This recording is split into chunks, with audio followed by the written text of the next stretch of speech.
नमस्कार, आप देख रहे हैं 4 PM और मैं हूं आपके साथ निधि मिश्रा। जैसा कि आप सभी जानते हैं कि उत्तर प्रदेश में सियासत की गर्माहट लगातार आप सभी के सामने हो और एक और जहां समाजवादी पार्टी की ओर से जो पत्र जारी किया है, जिस दिन से पत्र जारी किया गया है उस दिन से सियासत जो है काफ़ी गर्म है, हलचलें काफ़ी तेज़ हैं। ऐसे में अटकलों का दौर भी लगातार जारी है और उन दौर के साथ साथ लगातार कयासबाजी के आखिरकार जिन लोगों को पत्र भेजा गया है और पत्र किनको भेजा गया है ये भी हम आपको बता दें कि ओपी राजभर को पत्र भेजा गया है, उनके साथ साथ चाचा शिवपाल को भी पत्र भेजा गया है। हालांकि राजभर ने क्योंकि जब पत्र पढ़ा, पत्र देखा, तब उन्होंने जो है अपनी बात उसी दिन मीडिया के सामने कह दी थी कि भाई देखिए उनको स्वीकार है और वो मायावती की तरफ रुख कर रहे हैं, ऐसा उनका कहना है। कि मीडिया से बातचीत के दौरान उन्होंने काफ़ी बार ऐसी जो है झलक दिखाने की कोशिश की कि वो मायावती की तरफ रुख कर रहे हैं, लेकिन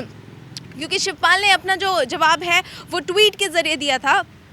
और मीडिया से बातचीत के दौरान उन्होंने पहली बार कुछ बोला है और पहली बार किस तरह से बोला है, क्योंकि एक जब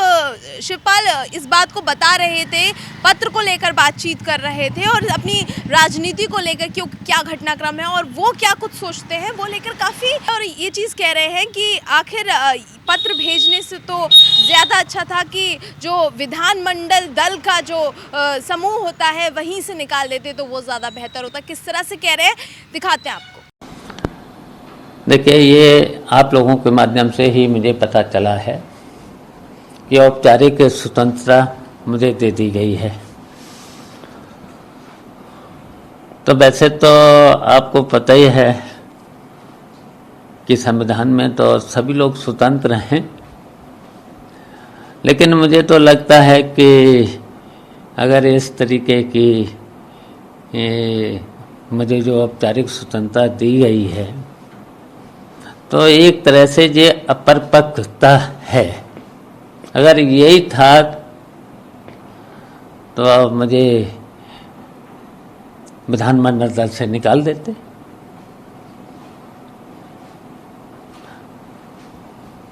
और इस पत्र के माध्यम से ज़रूरत क्या, सभी स्वतंत्र हैं। संविधान में ये तो अधिकार दिया गया है कि आप सब लोग स्वतंत्र हैं, हम सब लोग स्वतंत्र हैं।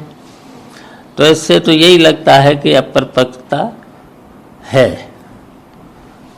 लेकिन ये पत्र आपके लिए जारी हुआ, ओम प्रकाश राजभर के लिए भी उसी समय पे जारी हुआ, तो किस तरह की मतलब हमें, आप तो गठबंधन में नहीं, आपने तो समाजवादी पार्टी के सिंबल पे चुनाव लड़ा पूरी तरह से, जसवंत नगर से आप खुद भी विधायक हैं, आपने सारी चीज़ें करी, उसके बाद एकाएक अचानक से इस पत्र का जारी हो जाता है।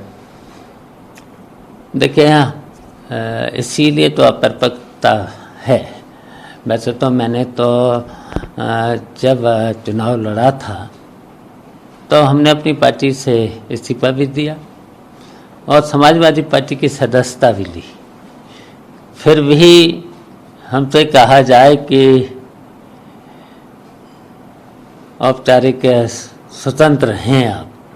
तो इससे तो अच्छा था कि हमें विधानमंडल दल से निकाल दिया है।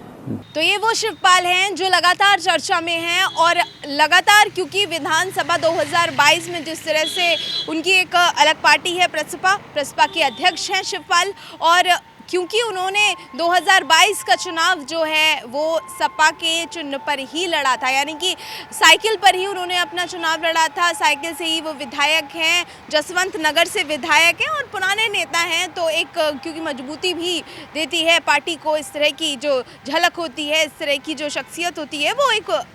मजबूती देती है पार्टी को। इसी के समक्ष इस तरह का पूरा समूह बनाकर जो है चुनाव लड़ा गया था 2022 का। लेकिन क्योंकि जब इस तरह के समीकरण सामने आए और चाचा शिवपाल नाराज़ नजर आए और नाराज़गी कई तरह से उनकी सामने आई कि जो बैठक दल बुलाई जाती है, जब समीक्षा की जाती है, जब किसी समाजवादी पार्टी के सारे विधायकों को बुलाया जाता है तो उनको नहीं बुलाया जाता है, ऐसे में तमाम सी नाराज़गी नज़र आ रही थी लंबे समय से। और उसके बाद जो क्योंकि द्रौपदी मुर्मू का जब आगमन होता है उत्तर प्रदेश की राजधानी लखनऊ में, वहाँ पर भारतीय जनता पार्टी की ओर से जो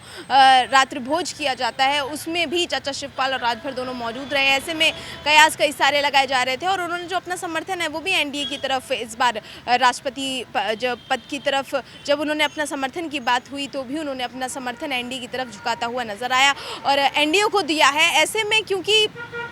ये चीज़ लगातार सामने आ रही थी, नाराजगी लगातार समाजवादी पार्टी अध्यक्ष अखिलेश यादव के सामने आ रही थी और शिवपाल ने इस बात को बता भी दिया है कि ऐसा कर देते तो ज़्यादा अच्छा होता। और वहीं पर ओपी राजभर लगातार, क्योंकि कटाक्ष पे कटाक्ष किए जा रहे हैं, लगातार बोल रहे हैं कि भाई इनको नहीं संभाल पाए, उनको नहीं संभाल पाए। और यही ओपी राजभर हैं जो चुनाव के दौरान साथ में और जिस तरह से जो एक मजबूती दिखाने की बात कर रहे थे वो लगातार सामने कर रहे थे, लेकिन अब जो छवि है, जो शब्द हैं वो बदल गए हैं, और आगे भी बदलेंगे। क्या कुछ किस तरह से राजभर की ने टिप्पणी की है मीडिया से बातचीत के दौरान, वो आपको सुनवा देते हैं। और सगे चाचा को नहीं संभाल पा रहे हैं, अपने अपर्णा यादव को, अपने भाभी को नहीं संभाल पा रहे हैं, अपने परिवार को नहीं संभाल पा रहे हैं, तो हमको क्या संभालेंगे। तो ये वो राजभर हैं जो लगातार, क्योंकि अपनी जो बयानबाजी है, अपना जो सियासी घटनाक्रम है, उसको लेकर चर्चा में रहते हैं। लगातार उनकी जो बातचीत है वो अदलती बदलती रहती है, दल भी अदलते बदलते रहते हैं। ऐसे में क्योंकि ये भी सुनने में आ रहा है कि विधान परिषद के जहां 2 सीटों के चुनाव होने हैं, 11 अगस्त को ये चुनाव होंगे विधान परिषद में, यानी कि एमएलसी को लेकर, और एमएलसी टिकट को लेकर ही लगातार ओम प्रकाश राजभर समाजवादी पार्टी से नाराज थे। और ये भी देखा गया कि उन्होंने अपने बेटे के लिए टिकट मांगा था एमएलसी में, जिसको लेकर अखिलेश यादव ने हामी नहीं भरी थी। इसी को लेकर नाराज़गी और ज़्यादा सामने आई, जिस तरह से वो गुस्सा था वो और ज़्यादा सामने आया। इसी के बाद ये घटनाक्रम देखने को मिला, लगातार वार पे पलटवार होते गए और इसके बाद समाजवादी पार्टी ने पत्र लिखकर इस बात को बता दिया कि जहाँ आपको सम्मान मिले वहाँ जा सकते हैं आप। ऐसे में जो सियासी गलियारों में अटकलें ये भी तेज़ हो गई हैं कि इस बार बीजेपी की ओर से जो विधान परिषद जो 11 अगस्त को चुनाव होने हैं, 11 अगस्त को जो सामने आना है, उसमें हो सकता है कि राजभर के बेटे का नाम भी, मतलब जो वो लगातार जिस चीज़ की जिद पकड़े हुए थे वो शायद पूरी हो जाए। ऐसे में क्या कुछ तस्वीरें होती हैं, सब आप देखेंगे सिर्फ और सिर्फ 4 PM पर। मैं निधि मिश्रा, नमस्कार।